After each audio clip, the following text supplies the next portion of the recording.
សួស្តីពុកម៉ែបងប្អូនសូមស្វាគមន៍ដល់បងប្អូនទាំងអស់ដែលចូលរួមមើលទេសភាពដ៏ស្រស់ត្រកាលនៅកណ្ដាលទីក្រុងបាត់ដំបងតាមដងស្ទឹងសង្កែដែលកំពុងតែមាន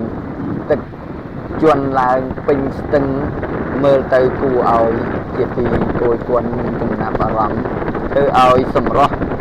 ធម្មជាតិនៃក្រុងបាត់ដំបងអមទៅដោយសួនតាមរាប់មាត់ស្ទឹងសង្កែដែលមានទៅតែនឹងសួនទាំងពីរដែលទៅតែនឹងបង្កើតថ្មីដែលមានផ្លូវដើរហាត់ប្រាណហើយនឹងដើមឈើនឹងរួមផ្សំជាមួយនឹងអាគារទាំងអស់ដែលធ្វើឲ្យសម្រស់ទីក្រុងបាត់ដំបងលើកកម្ពស់នៃបៃតងធ្វើឲ្យទាក់ទាញដល់ទេសចរគួរជាទីមនោរម្យនេះជាview ដែលមើលពីលើសន្តាគារនៃក្រុងនៃ view មើលពីលើទិដ្ឋភាពមើលពីលើនៃសន្តាគារឃើញទៅគឺបង្ហាញពីភាពស្រស់បំព្រងនៃទីក្រុងបាត់ដំបង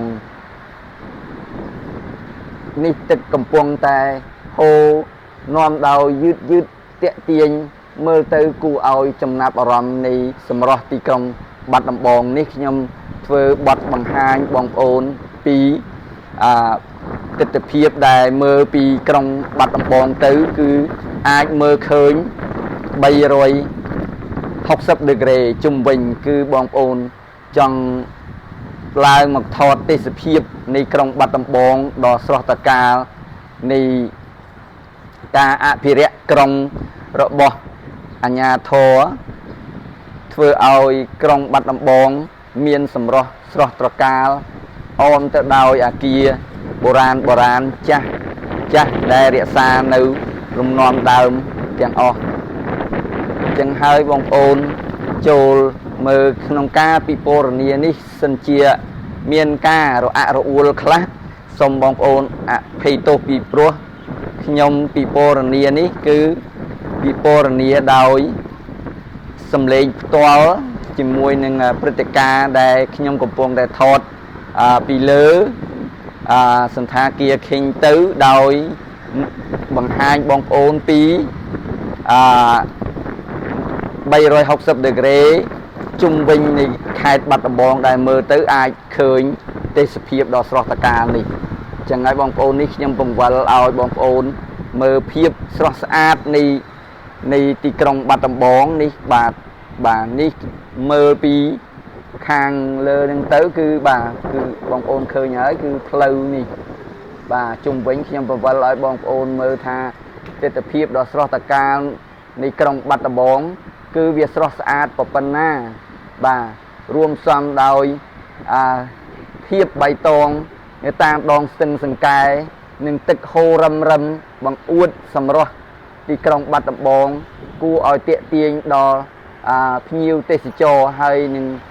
ជាសក្តានុពលមួយដែលសួនថ្មីនេះដែលគេរៀបចំហើយមកគឺអាចមានដល់ការបងប្អូនពុកម៉ែកុមារដើរមកលេងហាត់ប្រាណពេលព្រឹកហាត់ប្រាណពេលល្ងាច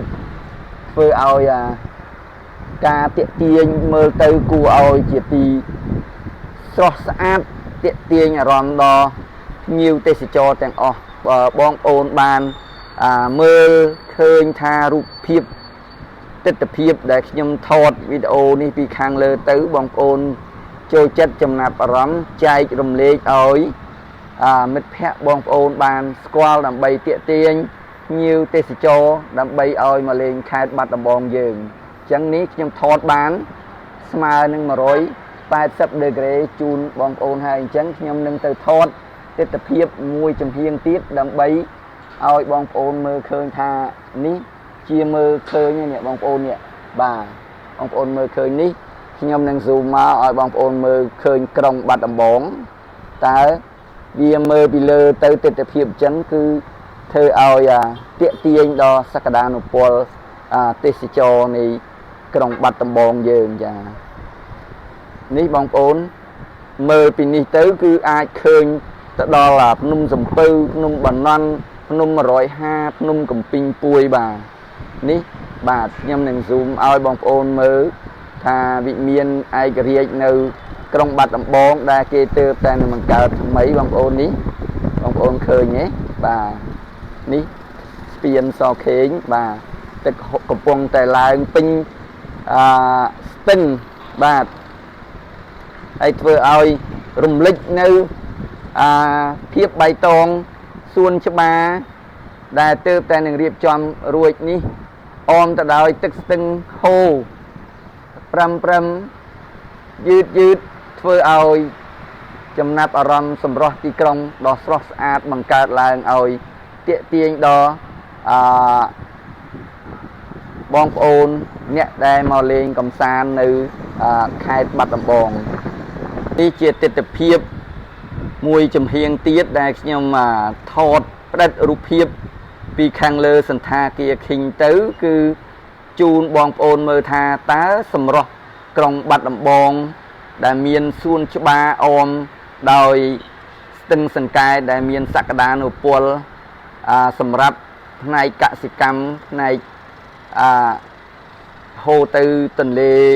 សាបយើងនេះគឺមានសក្តានុពលសម្រាប់ប្រជាពលរដ្ឋរស់នៅក្នុងខេត្តបាត់ដំបងជាខេត្តមួយនៅក្នុងព្រះរាជាណាចក្របន្ទាប់ពីរាជធានីភ្នំពេញមកបងប្អូនអញ្ចឹងហើយបងប្អូនមើលទេសភាព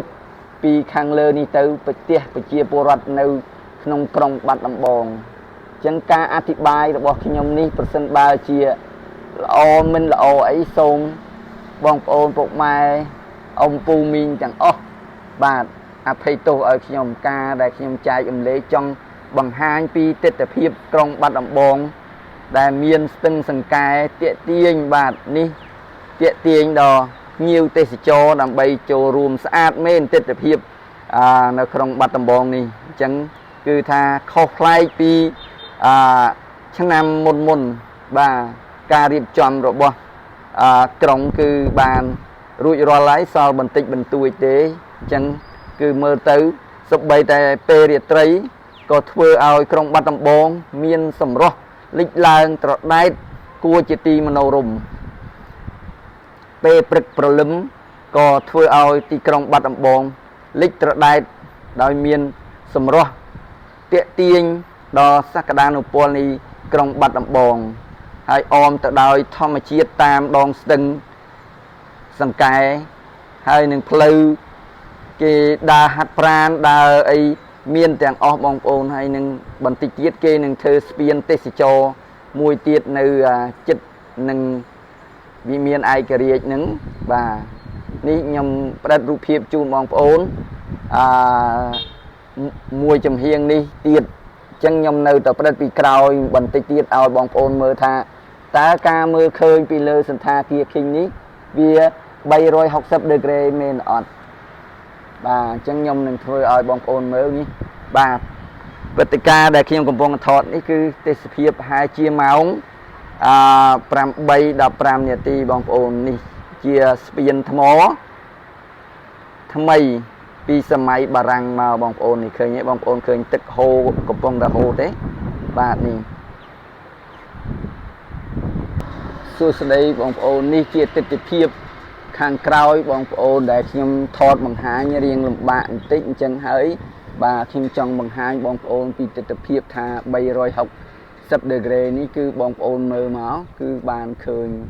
ទាំងអស់ហើយខ្ញុំថតនៅក្នុងប្រឡោះមួយដែលបងប្អូនឃើញទេបាទទិដ្ឋភាព360ដឺក្រេនៃក្រុងបាត់ដំបងដ៏ស្រស់ត្រកាលនេះបងប្អូនខ្ញុំចែកអញ្ចឹងអរគុណច្រើនដល់បងប្អូនបញ្ចប់វីដេអូនេះខ្ញុំនឹងធ្វើបទជម្រាបលាបងប្អូនទាំងអស់គ្នានៅពេលព្រឹកព្រលឹមថ្ងៃទី16បងប្អូននេះបងប្អូនមើលទៅជាទិដ្ឋភាពមួយនៃក្រុងបាត់ដំបងបាទគួរឲ្យជាទីស្រស់ស្អាតអមទៅដោយ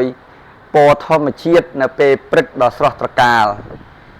ចឹងខ្ញុំសូមជម្រាបលាដល់បងប្អូនពុកម៉ែមីមីងទាំងអស់ដែលបានទស្សនាវីដេអូនេះហើយជូនពរបងប្អូនទាំងអស់ឲ្យមានសុខភាពល្អប្រកបអាជីវកម្មឲ្យបានសម្រេចដោយបំណងសំខាន់បំផុតបងប្អូនត្រូវរក្សាសុខភាពឲ្យបានល្អជារៀងរាល់ថ្ងៃអូខេអរគុណច្រើនបាយបាយបងប្អូនជម្រាបលាបងប្អូន បើវីដេអូចុងក្រោយនេះមានលើសលួសខ្វះខាតសូមបងប្អូនអភ័យទោសនឹងការរៀបរាប់ពីពរនារបស់ខ្ញុំអញ្ចឹងហើយខ្ញុំសូមអភ័យទោសហើយអភ័យទោសទៀតបើសិនបើជាបានល្អមិនល្អទេគឺជាកម្រិតដែលខ្ញុំចាប់ផ្ដើមធ្វើជាចុងក្រោយនេះអូខេអរគុណច្រើនបងប្អូនសុខភាពល្អជូនពរសំណាងល្អទាំងអស់គ្នា